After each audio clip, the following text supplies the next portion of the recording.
Pantheon here, if he wants, for Kanavi. Or Shyvana. Don't pick it. Please. He was hovering it, and the fans were all groaning. In the audience, they're like, please do not play this. Zeka Ari? Yeah, it's interesting they're prioritizing the mid pick now and leaving Kanavi's pick till last. So allowing BDD to know his matchup before he locks in. The Ari obviously has that mobility very good into the Nocturne because it's not an easy target to pin down. And right now, really, Gumayusi is the only target that the Nocturne can really go for comfortably. But it is just going to be Ari into Aurora. Is it Kled or Jax? That's the question. It's going to be Kled from Perfect. So we saw this into the Olaf before and ended up winning. So Perfect's been practicing it and was ready for the situation. I hope he is bluffing. I mean, he is bluffing. He is. But I hope he is bluffing. There's that sign that's basically just like, do not pick Shyvana. Graves? I'd rather see Graves, but Skarner might just be the choice here. Yeah, and I feel like in terms of the meta picks we see, it was kind of like that or Pantheon. They opt to go for the Skarner instead. A pretty bulky front line to cut through, and KT doesn't exactly have the best tank kills. I also think it makes Nautilus's life really uncomfortable because it's very hard to get backline access. Okay, top laners jumping right onto that. As we are ready, let's jump into game 3.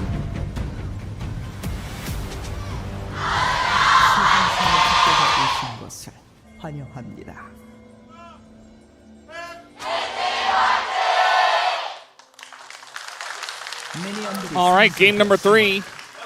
HLE up against KT. This one for all the marbles. And Perfect has gone for the Ignite. We're seeing a lot more variance in our top laners and their summoners. As that's a level 1 Olaf. Zeus is going pretty deep for this. Perfect is nearby. Zeus very much committed to the play now, as he is looking for the kill onto Cuz. And now he's just going to turn around and get out of there. So he burns the flash of Cuz, and now we got Kanavi on his Raptors. So Olaf obviously, seen a bit of a heavy trade bot. Yeah, a bit of one. Gio getting pretty low. He's going to have to use the barrier. But secondary summoners used for all 4 of them. It's not something we really talk about with Nautilus, but having the W level 1 and just autoing everyone is a pretty solid strategy in these early 2v2s. Obviously, you get the shielding, but the extra damage on the autos and the passive damage. But, you know, Zeus started lane pretty low HP, and he's into an Ignite from Perfect, and is down that goes, so it's a pretty heavy hit. We do see Cuz going for this counter invade to make up for him being pushed out of his topside jungle. Olaf is low, which does give him a good amount of power. They just take away Skull and then hit level 2. Yeah.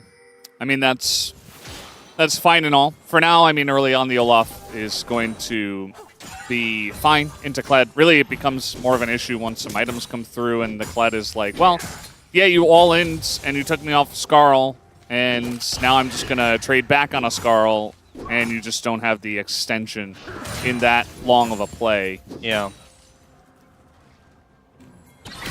And Zeus will get a chance to recall here, look like. He's actually cancelled it, so sticking around. Got enough sustain off the wave. And so far, we actually saw Kanavi move down to his bot side to try and defend it. Just hit level 3 now. But did pick up his... Krog still has 2 camps up on the top side. Both junglers do, actually. And it looks like they might be fishing for a dive here. No, Kanavi's gone into the enemy jungle and realizing there's nothing there. So, Cuz pretty happy with this situation. He's not aware currently of what's going on, but Kanavi's wasted a ton of time here. And if Cuz does end up with that information, he can actually nip over to Kanavi's jungle and steal away maybe the Grom, but Kanavi's not going to show, I don't think. Maybe trying to dive mid. The BDD is below half health. And Skarner can do some nice damage early on, especially if they hit some CC as they are looking for BDD. He does go invisible and just runs away from Kanavi. That felt like a bit of an ambitious play. I mean, there's no downside to it, but I think you really need like a charm flash if you wanted to make that play actually work, actually commit. But either way, we do see Kanavi will be able to get double scuttle, so he's not punished that heavily by the entire situation because he's already moving onto his respawned camps here. And I wonder if they make a play for Kanavi's respawning raptors. We can see efforts already there moving over. I think the pings are coming out. I think they're going to go for it. Yeah. So, you know, with the camps respawning, they're higher level, they're with more XP. So getting respawned camps, really high priority. And Cuz looking to be able to pick up this second spawn. Back-to-back respawned raptors feels really good. Hey, and see the way that Effort played that. He plays in the tri-brush, zones away the Lulu, moves up towards Cuz, keeps him safe the entire way, keeps an eye on the Lulu. And that is going to be an undertow, hitting Perfect. Second one not going to hit. And Perfect hasn't looked super comfortable in this lane. But, again, shouldn't be too big of a deal. Shouldn't be. That is going to be the undertow that does come in. And now Perfect going back on the Skarl. Flashes away from the potential undertow. And now it's Olaf, Zeus, who flashes away. We do have Kanavi up on the top side of the map. So now Perfect doesn't have his flash. Just got back on Skarl. And is going to try to trade into Zeus and look for the kill with the Ignite as he's ticking down. Oh, with the Triumph. And he will survive in the play. That was so close, though. A pretty scary play to go for Zeus, just surviving there. And Perfect, pretty unfortunate. Now BDD went in for a trade. He's getting a ton of damage onto him. Does dodge the charm, though. The charm connects, he might have just died there. There was the Orb of Deception available for Zeka as well. KT will use that time to pick up this dragon. But now a big deficit in the top lane. They're actually looking to contest this. The dragon's going to be gone. I mean, oh, he stole it. Oh, he actually got it. Hit from outside of vision. And now Effort in trouble. That is a nice spell shield from Cuz just to survive against the Ahri. And now it's Jiu who doesn't want to lose his summoners, just trying to run away from Kanavi. He will do that. I mean, a nice early cloud pickup from Kanavi, able to slide in and grab that one and make his impact known in this game so far. Perfect. In a bit of an unfortunate position after that early gank. And you see he flashes because he expects the axe to come out here, but Zeus starts immediately backing away, respecting the remount. But in this extended play, it gets so close, so scary. The shield from Zeus obviously helps, but Kanavi throws a rock over the wall and isn't immediately there to assist. And that was such a close one. Now we watch from Kanavi's point of view. Flash is actually Flash Boulder Smite to get it. So a pretty heavy commit. And that's the HLE fan replay as well. So getting all the different replays here. So if you're wondering about top matchups and who wins, the answer is just always the jungler. Whichever top laner calls the jungler in. Yeah, I mean, that's why top laners are always whining about, you know, jungle gap and all that fun stuff. As they should. I mean, they have nothing better to do because they're playing top lane, right? So might as well just whine about something. Sensing a bit of heat from you towards top laners as a jungle player yourself. Yeah, I mean, it's, especially in this meta, the jungle, or rather the top lane is so volatile. Like, it's so close. They're trying to bait Zeus in here, as they are going to get the Ragnarok, and just trying to output as much damage as possible, but getting off Skarl is going to be enough, and now we got Skarner in here. The shield comes in from Zeus. He's going for the all-in. Wants that kill on a perfect. It's on time, and the stun from Kanavi is perfect as well. Double kill here for Zeus. The Olaf's win rate is really high in the LCK, and I fear it's about to get a little bit higher because this is now a monstrously fed Olaf, and they try and commit for the play, but aren't able to lock him down, obviously, because he's an Olaf, and aren't able to chase him for long enough. Oh, the stun! This time BDD can't get away from it, even the Impale, just to make sure, as an ult comes down, but he will not gain enough space, and Kanavi has been everywhere. Kanavi, I criticized you in game 1. I apologize. Game 2 you weren't familiar with this game? I think you are familiar, though. I am familiar with this game, but you need to remind me. Here, the ult comes in that stops even the pullback on the stall. You make sure he gets the ult in before that actually connects. And then turning it around here, the axe damage is so big. He gets so low, but he knows Kled has to die before the remount. Nice. And then the stun from Kanavi comes through. And here, VDD had flash and thought he could dodge away with invisibility between two worlds again. Well, he did last time. Yeah, but this time gets caught off guard. Still burns his ult, still burns his flash, but goes down anyway. Zeka now has an 800 gold lead, 20 CS up, kill up. Top lane is just nightmare scenario. That's the thing with top lane is like if you're picking something into Kled, into Olaf like Kled, there's no, like this is a go-in champion. Yeah, you can't really lose gracefully, you know? You can't just play Scion and fall behind 20 CS and then press your R button in team fights, you know? Like, yeah, we're out of that meta. Top laners have been challenged by some of these big new picks and their counters. I feel like it's just even worse because you're going to have this fed Olaf with a Lulu backing it up. Oh, there's Skull gone. Maybe for the best. Maybe now Perfect can remount. And we are having a challenge here, but Cuz is going to get it. And here comes Kanavi. There was no spell shield left, so Cuz just has to flash the wall. I feel like the way they treated Cuz in game 2 and 3 has just been brutal. It's very much feels like revenge for game 1.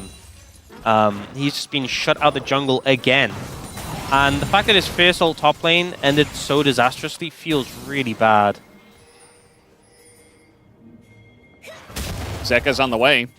Coming up to the top lane, they're really trying to punish Perfect here, but guess who's in the wings? It is Cuz, and a TP's going to come in as well, so they were ready for this one, trying to kill the Olaf once again, but Perfect, the first one to go down. Nice spell shield from Cuz, but he still doesn't get the kill! Zeus will not go down in this game! And here's Kanavi again, of course. Of course Kanavi is here. As Impale comes in, the charm is there, and BDD tries and fails. The whole top side of KT is 0-7 right now. Look, I think a lot of people would have said the game was over after that double kill for Zeus, after that top dive. The game wasn't over then. It certainly feels over now. The fact Perfect dies here, trying to set up the play, and then look how low he gets.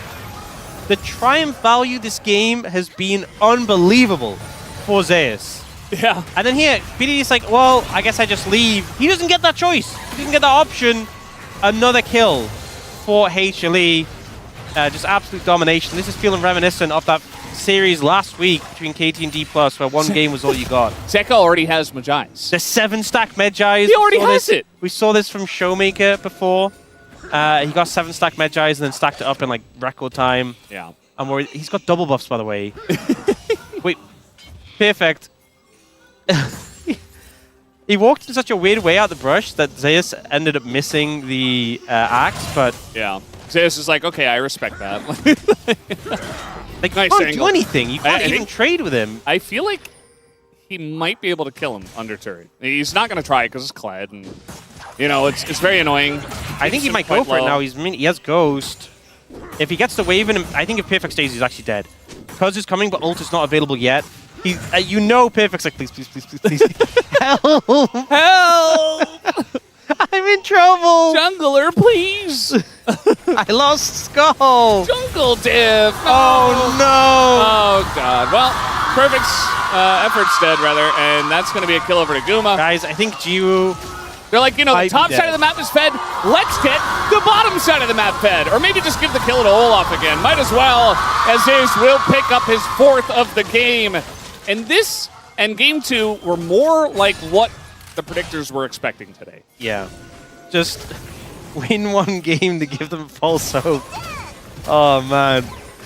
Game 2 was one-sided. You saw this is next level. You saw the 12-0 Pred. You saw the game 1 win. And, like, Zeka and Kanavi just falling super far behind. And you're like, oh, KT hit a play. Oh, looking for... No, I don't think you paranoia there. No. I don't think there's any way you can paranoia anymore. This is really the saddest game as Nocturne, where every target is stronger than you, like a lot stronger than you. I'm worried so you don't get to ult. I'm worried if he ults bluffing, he loses a 1v1 at this point. Yeah, that was a bit unfortunate. Does at least get the flash from Gumayusi, but then it's also, you get the flash, but 2 TPs came in. It's a big investment, but it does just mean Jiwoo is just dead. Very dead. There's nothing you can do. And you actually see BDD and Cuz moved over, but we're just there to watch. Yeah. I mean, we have had overcommits in the top lane from KT. We had an overcommit there from Effort, and we generally don't see that, especially in this region, which is very measured. And when we do see it, you get games like this. Like 7,000 gold difference at 14 minutes. That's a lot. Kind of unheard of. That's a lot. They're trying to take some Magi stacks away. That is an Ari. He's going to go straight into the Kled. Flash comes in, and he gets away. I think we all could have expected that. And now here's the rest of the team, which we have seen a lot of in this one, as the ult is going to hit Guma. He's getting pretty low, gets knocked up, but the Wild Growth is there. They're throwing everything in the kitchen sink into him, but Kanavi just stays alive. And Stowe does Zeka. They're trying to take down Perfect before Skarl. Not going to get it, as Ingo's Perfect picks up the kill. And now they're looking for Zeka as well. Might just have enough damage. He doesn't have any more mobility. And that is a kill given over to BDD as well. A huge win for KT then, overstep. And importantly, they didn't have the ult from Ari. They didn't have the reset potential. They didn't have the Olaf there. And it ends up biting them. Here we see they go for Zeka, but importantly, they get his ult and they get his flash. So those tools are not available for this fight. And the resets don't come in. And you look at how low the health bars get in this situation. Guma goes in a bit over-aggressively. Remember, he doesn't have flash. He gets focused down. There was a triple impale by Kanavi. But look how low the health bars are, and the resets start to just don't come in. They would have come in if we had the Ari ult. Look how low Perfect is. But there just isn't the follow-through. Perfect doing a fantastic job here. Still getting value out of the Kled despite everything. But again, that was great. That was honestly huge for KT. They are still 5,500 gold behind. And that all happened because Olaf was not there. Yeah. So that was as good as you can hope for from KT for the time being, but they need more. They need more. It was a good initial move, but they still have this this Viking to deal with. Yeah, and they're going to have to deal with him quite a lot in the upcoming fights, especially as this laning phase ends. One thing I will say, he does have the longer cooldown TP. And obviously he did use that bot lane, so he didn't have it to join the fight. So that is something you can play around. And I think fighting when Olaf isn't there is a good strategy. Yeah, I'd recommend it. I think it's probably a good idea. Do we get another charge to come in? Cuz doesn't have Smite. Impale gets dashed away from. Yeah, the Impale was kind of nice because I think Jiwoo was trying to position to auto the eye as it went forward, and the Impale just forced him backwards, so he couldn't do so. So they get another charge out of that. 6,200 gold lead. It's 2 dragons in pocket as well, by the way. And it's a Mountain Soul. I was already a little worried about them killing Olaf. I think Chemtech Soul would actually have just been a nightmare scenario, but Mountain Soul is not much better. Yeah, kind of next best at that. And here comes Olaf, just straight through the mid lane. Trying to avoid vision, it looks like. The way he walks there is very kind of funny. And maybe they'll assume that he is on the bottom side of the map, when in fact he is not. Little engage cone action. Looking for a dive here. Looks like BDD has got the memo. He does not have his flash, and there is no impale, so not going to get him. So if HLE just group up like this, you cannot respond. You cannot defend. You have to give it up. But that does mean you could try and get something in other areas. They'll get a plate mid. I don't even think they get a plate bot. Actually, they're TPing here to commit for this. So you want this to be a quick play. You want to get the tower, you want to get out, because you don't want to hang around and potentially have to fight HLE. But I do like the play. This is a problem. The ignore Olaf strategy. Yes. Just go where he isn't, and maybe then you can get some wins. And they are getting some wins, but the issue is that Olaf's getting more wins at the same time. It feels like the gold lead is staying about a similar level, but more gold off that lead is in Zeus' pocket specifically. It's like they're just funneling to the Olaf. It's a good plan. Yeah, Olaf's definitely one of those champions that, you know, you're not too scared about giving him more and more gold because you just know he's going to use it very well. He's great from ahead. Certainly win more. Yeah. Not so great from behind, obviously. But if you just get him more damage, more tankiness, more levels, he's just going to kill the backline even quicker and survive for even longer. So it's... Especially with the Lulu as well. You know, Guma's picking Yunara, like, I've got the backup of bluffing on Lulu. He's going to shield me. He's going to wild growth me. I'm sorry to break it to you. He's buffing the whole out. That is the main character of this game. Very true. I mean, as long as Zeus is there. And depending on the situation, like, if they go all in onto Guma with, like, the Nocturne and the Kled, then sure. Yeah, I mean, I'm certain he will when the situation calls for it. But Olaf running in and getting a big knock-up on everyone from the wild growth is certainly a pretty strong strategy. 4 minutes until that Dragon Soul, a really quick soul this game. HLE just been racking up the dragons. KT haven't been able to get one. Baron's up now as well. Yeah. Yeah.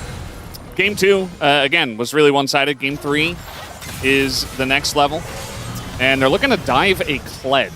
One thing is if you take the outer towers very quickly... Oh. The quicker you take those outer towers, the quicker the overgrowth starts stacking on the tier 2 towers. So HLE got those towers pretty quickly. They're now getting the tier 2s. There's just gonna be, it's like a chain reaction of that crystalline overgrowth stacking up on these deeper towers, which means all you need is like Zeka can just walk up and auto it. It's like boom, there's a plate or two gone. They also have those 3 grubs. Yeah, it's you know, I have a phrase for a game like this. Call it a roughy toughy. Really? Yeah. It's funny, we do have another phrase, which is shellacking. That also works. Also applicable. Oh. No, KT, you can't alt F4 the game. Well, you can, I mean, but it's probably not a good look if you do that. We've been seeing a lot more Lichbane nowadays. See it unlock, obviously. Get it on Ahri. It's another champ. I think Faker's building it on Victor. Didn't they change it recently? Because they were changing Dusk and Dawn. Because they wanted Dusk and Dawn to be like more the bruiser item. And I'm pretty sure they changed Lichbane. They gave it a little bit more AP ratio a few patches ago and more movement speed on it. So, you know, it's a bit better. It's a better item. So we're just seeing it in more niche situations. Those are pretty marginal changes, though, to be fair. Yeah. But there has been that tech with the Ahri, where you kind of, every time you ult, you obviously get a Lichbane proc, and you can just auto, and you can't dodge auto attacks, so it's pretty reliable. Yeah. Especially when the rest of her kit is... Well, unless you're playing Jax, then you can dodge auto attacks, but, you know, he's not in this game. They picked Kled instead. Jew's dead. Yeah, he's super gone. They had, like, a backup plan as well. Kanavi was there. Perfect's going to get away from the Impale at the very least. You did just say Jiu is super gone. Is that Dagon's cousin or something? Maybe that's his next cosplay. Maybe. Super gone. That's his... Omega gone. Well, that was a good setup by Zeka. Nice use of the flash there as well to catch you off guard, but... Yeah, I can't really... The game's kind of done. I can't really fault you for that. Analyze, analyst. GG. Yes, you did a fantastic job. Yeah, so they're gonna... Are they trying to catch Kanavi? Oh, he just dips away. Okay, well, it's Mountain Soul in a minute. They did get a tower, so that's something. So they have no vision there. It's the Charm Flash just to give little time as possible for Geo to react. Can't flash the Charm if it's like basically in melee range. He barriered, though. Can do that while stunned, so... Yeah. I don't think it was going to save him, and it didn't. But hey, why not press the buttons you have? I guess. It's better than sitting back, not pressing anything, and losing the game, so...